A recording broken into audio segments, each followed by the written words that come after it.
Hi hello everyone, welcome back to my channel. ಎಲ್ಲರೂ ಹೇಗಿದ್ದೀರಾ?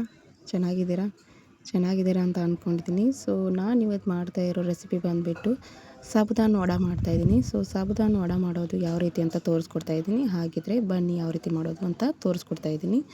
So ನಾನಿಲ್ಲಿ ಒಂದಿಷ್ಟು ಸಾಬುದಾನಿನ ತೊಗೊಂಡಿದ್ದೀನಿ.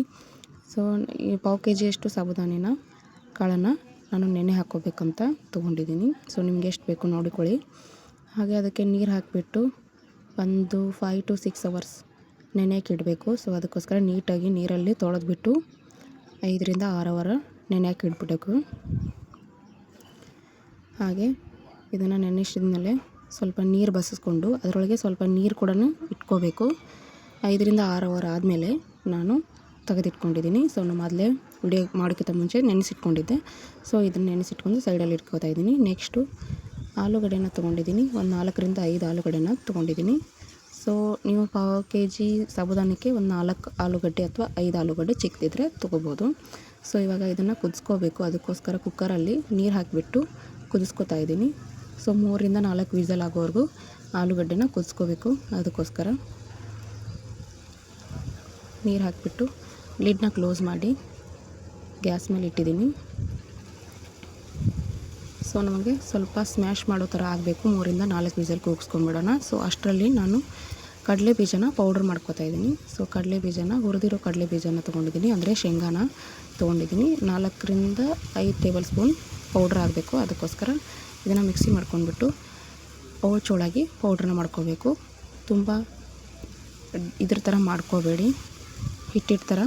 ಸೊ ಈ ಥರ ಚೋಳಾಗಿದ್ದರೆ ಕ್ರಿಸ್ಪಿನೆಸ್ ಬರುತ್ತೆ, ತಿನ್ನೋದಕ್ಕೂ ಟೇಸ್ಟಿಯಾಗಿರುತ್ತೆ. ಅದಕ್ಕೋಸ್ಕರ ಸೊ ಇದನ್ನು ಒಂದು ಪ್ಲೇಟ್ಗೆ ಹಾಕ್ಕೋಬೇಕು. ಡ್ರೈ ಎಣ್ಣೆ ಹಾಕ್ಕೊಳ್ಳಿ. ಸ್ವಲ್ಪ ನೀರಿದ್ದರೆ ಕ್ಲೀನಾಗಿ ಒರೆಸ್ಬಿಟ್ಟು ಶೇಂಗಾನ ಹಾಕ್ಕೊಂಡ್ಬಿಟ್ಟು ಪೌಡ್ರ್ ಮಾಡ್ಕೊಳ್ಳೋಣ. ಸೊ ಸೈಡಲ್ಲಿ ಇಟ್ಬಿಡೋಣ. ಸೊ ಇವಾಗ ನಮ್ಮ ಕುಕ್ಕರ್ ವಿಸಲ್ ಆಫ್ ಮಾಡಿ 3 ರಿಂದ 4 ವಿಸಲ್ ಮಾಡಿದ ನಂತರ ಈ ಥರ ಕುದ್ದಿದೆ ನೀರಲ್ಲಿ. ಸೊ ಇದನ್ನ ಸ್ವಲ್ಪ ತಣ್ಣಗಾದ ನಂತರ ನೀರು ಬಸಿಸ್ಕೊಂಡು ಒಂದು ಪ್ಲೇಟಿಗೆ ಹಾಕ್ಕೊಂಡ್ಬಿಡೋಣ. ತಣ್ಣಗಾದ ನಂತರ ಸಿಪ್ಪೆನ ಸುಲಿಯೋಣ. ಈ ಥರ ಸುಲಿದ್ಬಿಟ್ಟು ನೆಕ್ಸ್ಟು ಇದನ್ನು ಸುಲಿದು ನೀಟಾಗಿ ಸ್ಮ್ಯಾಶ್ ಮಾಡ್ಕೋಬೇಕು. ಸೊ ದಪ್ಪದಾಗೇನು ಸ್ಮ್ಯಾಶ್ ಮಾಡ್ಕೋಬೇಡಿ, ಈ ಥರ ಪೇಸ್ಟ್ ಥರನೇ ಸ್ಮ್ಯಾಶ್ ಮಾಡ್ಕೊಳ್ಳಿ. ಸೊ ಸೈಡಲ್ಲಿ ಇಟ್ಕೊಂಡ್ಬಿಡೋಣ. ಇದಕ್ಕೆ ನಾವು ಚಟ್ನಿ ರೆಡಿ ಮಾಡ್ಕೊಳ್ಳೋಣ.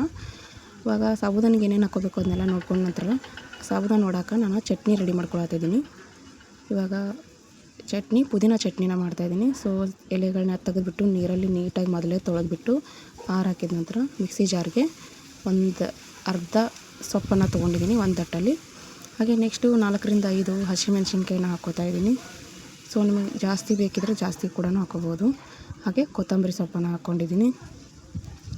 ನೆಕ್ಸ್ಟು ಈ ಪುದೀನ ಸೊಪ್ಪಿಗೆ ಸ್ವಲ್ಪ ಸಕ್ಕರೆ, ನೆಕ್ಸ್ಟು ರುಚಿಗೆ ತಕ್ಕಷ್ಟು ಉಪ್ಪನ್ನು ಹಾಕ್ಕೋತಾ ಇದ್ದೀನಿ. ಹಾಗೆ ಜೀರಿಗೆ, ಇದನ್ನೆಲ್ಲ ಹಾಕ್ಕೊಂಡ ನಂತರ ಮಿಕ್ಸಿ ಮಾಡ್ಕೋಬೇಕು. ಸೊ ನೋಡ್ಕೊಂಡು ನೀರು ಹಾಕ್ಕೊಳ್ಳಿ, ಜಾಸ್ತಿ ನೀರು ಹಾಕ್ಕೋಬೇಡಿ.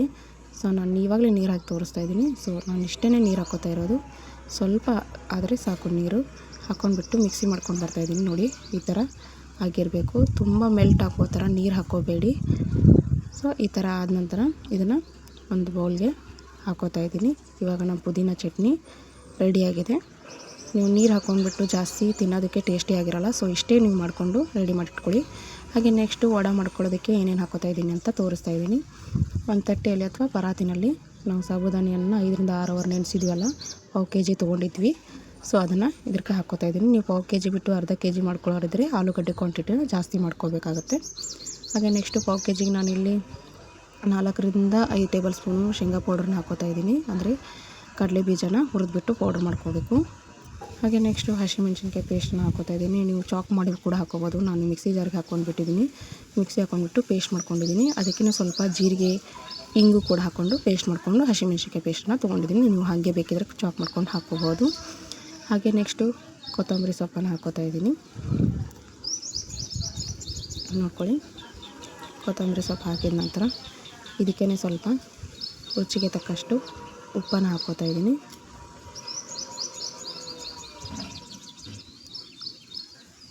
ಉಪ್ಪು ಹಾಕೊಂಡ ನಂತರ ನೆಕ್ಸ್ಟು ಸ್ವಲ್ಪ ಕ್ರಿಸ್ಪಿನೆಸ್ ಬರೋದಕ್ಕೆ ಸಕ್ಕರೆನ ಆ್ಯಡ್ ಮಾಡ್ಕೊತಾ ಇದ್ದೀನಿ. ಬೇಕಿದ್ರೆ ಹಾಕ್ಕೊಳ್ಳಿ, ಬೇಡ ಅಂದರೆ ಬಿಡ್ಬೋದು, ಸ್ವಲ್ಪನೇ ಮಾತ್ರ ಹಾಕ್ಕೊಳ್ಳಿ.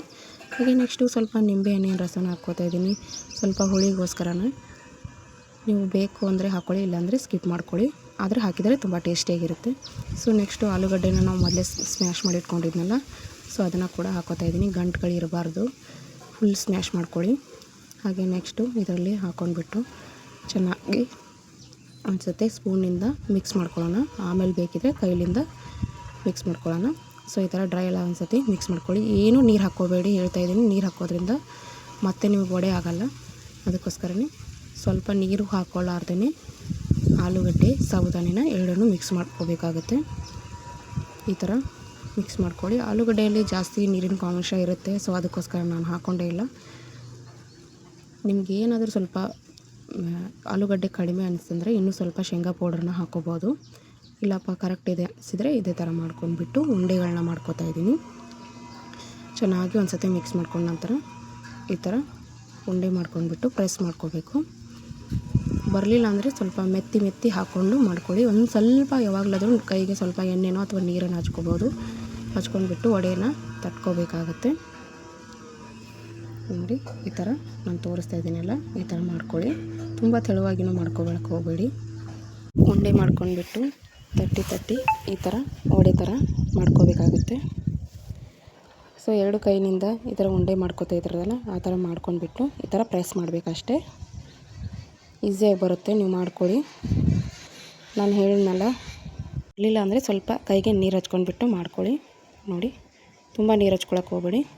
ನಾನು ತೋರಿಸ್ತೇನೆ ಆ ಥರ ಅಷ್ಟನ್ನು ಮಾಡ್ಕೋತಾ ಇದ್ದೀನಿ. ನೆಕ್ಸ್ಟು ಅಷ್ಟು ಮಾಡುವಷ್ಟರಲ್ಲಿ ನಾನು ಪ್ಯಾನ್ಗೆ ಎಣ್ಣೆ ಹಾಕಿಬಿಟ್ಟು ಗ್ಯಾಸ್ ಆನ್ ಮಾಡಿಬಿಟ್ಟು ಎಣ್ಣೆ ಕಾಯೋವರೆಗೂ ವಡೆನ ಮಾಡ್ಕೊಳ್ಳೋಣ. ಸೊ ಎಣ್ಣೆ ಕಾಯಕ್ಕೆ ಇಟ್ಬಿಟ್ಟು ನಂತರ ಈ ಥರ ವಡೆಗಳನ್ನ ಮಾಡ್ಕೊಂಡಿದ್ದೀನಿ. ಅಷ್ಟು ಮಾಡಿದ ನಂತರ ನಾವು ಎಣ್ಣೆ ಇಡ್ತಾ ಇದ್ದಿಲ್ಲ, ಸೊ ಎಣ್ಣೆ ಕಾಯೋವರೆಗೂ ವೇಟ್ ಮಾಡಬೇಕಾಗುತ್ತೆ. ಸೊ ವೇಟ್ ಮಾಡಿಬಿಟ್ಟು ವಡೆನ ರೆಡಿ ಮಾಡ್ಕೊಳ್ಳೋಣ. ಹಾಗೆ ಎಣ್ಣೆ ಕಾದ ನಂತರ ವಡೆನ ಒಂದೊಂದಾಗಿ ಎಣ್ಣೆನಲ್ಲಿ ಬಿಟ್ಕೋಬೇಕಾಗುತ್ತೆ. ಸೊ ಇವಾಗ ಎಣ್ಣೆ ಕಾದಿದೆ ಇಲ್ಲ ನೋಡೋಕೆ ಒಂದು ಇಟ್ಟ ಬಿಟ್ಟು ನೋಡಿದೆ ಮೇಲೆ ಬರ್ತಾಯಿದ್ದಲ್ಲ, ಸೊ ಎಣ್ಣೆ ಕಾದಿದೆ ಅಂತ ಅರ್ಥ. ಇವಾಗ ನೆಕ್ಸ್ಟು ಒಂದೊಂದಾಗಿಯೇ ಬಿಡ್ತಾಯಿದ್ದೀನಿ ಎಣ್ಣೆಯಲ್ಲಿ. ಈ ಥರ ಎಣ್ಣೆಯಲ್ಲಿ ಬಿಟ್ಟ ನಂತರ ಚೆನ್ನಾಗಿ ಫ್ರೈ ಆಗೋವರೆಗೂ ವೇಟ್ ಮಾಡಿ, ಯಾಕಂದರೆ ಒಡೆಯೋ ಚಾನ್ಸಸ್ ಇರುತ್ತೆ. ನೀವು ಚೆನ್ನಾಗಿ ತಟ್ಕೊಂಡಿದ್ರೆ ಒಡೆಯಲ್ಲ. ಸೊ ನೀವು ಆ ಥರ ಮಾಡಿದರೆ ಸಾಬುದಾನಿ ಕಾಳುಗಳೆಲ್ಲ ಹೊರಗಡೆ ಬರುತ್ತೆ. ಅದಕ್ಕೋಸ್ಕರ ಎಣ್ಣೆ ಕಾದ ನಂತರ ಅಷ್ಟನ್ನು ಹಾಕ್ಕೋಬೇಕಾಗತ್ತೆ. ಹಾಕೊಂಡ ನಂತರ ಈ ಥರ ಕರ್ಕೋಬೇಕು. ಎಣ್ಣೆಯಲ್ಲಿ ಚೆನ್ನಾಗಿ ಕರೆದ ನಂತರ ಕ್ರಿಸ್ಪಿನೆಸ್ ಯಾವ ರೀತಿ ಬರುತ್ತೆ ಅಂತ ತೋರಿಸ್ತೀನಿ. ನೋಡಿ ಕಲರ್ ಚೇಂಜ್ ಆಗ್ತಾಯಿದೆ ಇವಾಗ. ನೋಡಿ ಈ ಥರ ಆಗ್ತದೆ. ನೋಡಿರಿ ಸೈಡಲ್ಲೆಲ್ಲ ಕಾಳುಗಳೆಲ್ಲ ಉದುರೋ ಚಾನ್ಸಸ್ ಇರುತ್ತೆ. ನೀವು ಎಷ್ಟೇ ಪರ್ಫೆಕ್ಟ್ ಮಾಡಿದರೂ ಸ್ವಲ್ಪ ಉದುರೋ ಚಾನ್ಸಸ್ ಇರುತ್ತೆ. ಸೊ ಅದಕ್ಕೇನು ವರಿ ಮಾಡ್ಕೋಬೇಡಿ. ನೋಡಿ ಯಾವ ಥರ ರೆಡಿಯಾಗಿದೆ ವಡೆ ಅಂತ. ಸೊ ನಾನಿವಾಗ ಟಿಶ್ಯೂ ಪೇಪರ್ನಲ್ಲಿ ಹಾಕ್ಕೋತಾ ಇದ್ದೀನಿ. ಒಂದು ಪ್ಲೇಟಲ್ಲಿ ಟಿಶ್ಯೂ ಪೇಪರ್ ಹಾಕಿಬಿಟ್ಟು ಈ ಥರ ಕರೆದಿರೋದನ್ನು ವಡೆನ ಅದರಲ್ಲಿ ಹಾಕ್ಕೋತಾ ಇದ್ದೀನಿ. ಸೊ ನೀವು ಪ್ರತಿಯೊಂದು ಆಯಿಲಿ ಐಟಮ್ ಮಾಡ್ತಾಯಿದ್ರೆ ಸೊ ಟಿಶ್ಯೂ ಪೇಪರಲ್ಲಿ ಹಾಕ್ಕೊಳ್ಳಿ ಜಾಸ್ತಿ. ನೋಡಿ ಯಾವ ಥರ ರೆಡಿಯಾಗಿದೆ ಅಂತ. ನಾನು ಇನ್ನು ಉಳಿದಿರೋ ವಡೆಗಳನ್ನ ಹಾಕ್ಕೊಂಡ್ಬಿಟ್ಟು ತೋರಿಸ್ತಾ ಇದ್ದೀನಿ. ಸ್ವಲ್ಪ ಬಿಡಿಯಾಗಿಯೇ ಹಾಕ್ಕೊಳ್ಳಿ, ಒಟ್ಟಿಗೆ ಹಾಕ್ಕೊಳಕ್ಕೆ ಹೋಗಬೇಡಿ. ಒಂದು 4ರಿಂದ 5 ಹಣ್ಣು ಹಾಕ್ಕೊಳ್ಳಿ. ನಿಮ್ಮ ಪ್ಯಾನ್ ಯಾವ ಥರ ಇರುತ್ತೋ ನೋಡ್ಕೊಂಡ್ಬಿಟ್ಟು ಹಾಕ್ಕೊಳ್ಳಿ. ದೊಡ್ಡದಿದ್ರೆ ಇನ್ನೂ ಜಾಸ್ತಿ ಹಿಡಿಯುತ್ತೆ, ಚಿಕ್ಕದಿದ್ರೆ ಒಂದು 4ರಿಂದ 5 ಹಿಡಿಯುತ್ತೆ. ಸೊ ಒಂದು ಸ್ವಲ್ಪ ಗೋಲ್ಡನ್ ಬ್ರೌನ್ ಬರೋವರೆಗೂ ವೇಟ್ ಮಾಡಿ ತೆಗೆದುಬಿಡಬೇಕು. ಹಾಗೆ ನೆಕ್ಸ್ಟು ಅಷ್ಟನ್ನು ತೆಗೆದು ತೋರಿಸ್ತಾ ಇದ್ದೀನಿ. ನೋಡಿ ಇವಾಗ ನಮ್ಮ ಸಾಬುದಾನ ವಡೆ ರೆಡಿ ಆಗುತ್ತೆ. ಸೊ ನೀವು ಉಪವಾಸಿಗೆ ಬೇಕಿದ್ರೆ ಮಾಡ್ಕೋತಾ ಇದ್ರಂದರೆ ಉಪ್ಪನ್ನು ಸ್ಕಿಪ್ ಮಾಡಿ ಸೈದಾರ್ಲಾನ ಉಪ್ಪನ್ನು ಕೂಡ ಹಾಕ್ಕೊಂಡು ಮಾಡ್ಕೋಬೇಕಾಗತ್ತೆ. ಸೊ ನೋಡಿ ನಾನು ಸರ್ವಿಂಗ್ ಪ್ಲೇಟ್ಗೆ ನಾನಿವಾಗ ಸಾಬುದಾನನ ಹಾಕ್ಕೋತಾ ಇದ್ದೀನಿ. ನೋಡಿ ಯಾವ ಥರ ಆಗಿದೆ ಅಂತ. ನೀವು ತುಂಬ ತೆಳುವಾಗಿ ಮಾಡ್ಕೊಂಡ್ರೆ ಸ್ವಲ್ಪ ಇದು ವಡೆಗತ್ತೆ ಅನಿಸುತ್ತೆ. ಸೊ ಸಾಬುದಾನ ವಡೆ ಅಂದರೆ ಇದೇ ಥರ ತಿಪ್ಪಾಗಿರಲಿ ಅಂತ ನಾನು ಇಷ್ಟೇ ಮಾಡ್ಕೊಂಡಿರೋದು. ಸೊ ನೆಕ್ಸ್ಟು ಚಟ್ನಿ ಕೂಡ ಮಾಡ್ಕೊಂಡಿದ್ವಲ್ಲ, ಪುದೀನ ಚಟ್ನಿ, ಅದು ಕೂಡ ರೆಡಿಯಾಗಿದೆ ಇವಾಗ. ಅದ್ರ ಜೊತೆ ನಾನು ಸಾಸ್ ಕೂಡ ಆ್ಯಡ್ ಮಾಡ್ಕೋತಾ ಇದ್ದೀನಿ. ನೀವು ಬೇಡ ಅಂದರೆ ಪುದೀನ ಚಟ್ನಿ ಕೂಡ ಹಚ್ಕೊಂಡು ತಿನ್ಬೋದು, ಬೇಡ ಅನ್ನೋರು ಸಾಸ್ ಕೂಡ ಹಚ್ಕೊಂಡು ತಿನ್ಬೋದು. ಎರಡು ಕಾಂಬಿನೇಷನ್ ತುಂಬ ಚೆನ್ನಾಗಿರುತ್ತೆ.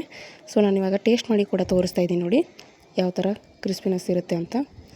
ಸೊ ಬಿಸಿ ಇರ್ತಾಗಲೇ ತಿನ್ನಿ, ತುಂಬ ಚೆನ್ನಾಗಿರುತ್ತೆ. ಸೊ ಇದೇ ಥರ ನೀವು ಟ್ರೈ ಮಾಡ್ತೀರಾ ಅಂತ ಅಂದ್ಕೊಂಡಿದ್ದೀನಿ. ಸೊ ಟ್ರೈ ಮಾಡಿ, ಹಾಗೆ ಕಮೆಂಟ್ ಮಾಡಿ, ಸಬ್ಸ್ಕ್ರೈಬ್ ಮಾಡಿ. ಇದೇ ಥರ ನಾನು ವಿಡಿಯೋಗಳನ್ನ ಮಾಡ್ತಾ ಇರ್ತೀನಿ. So thank you.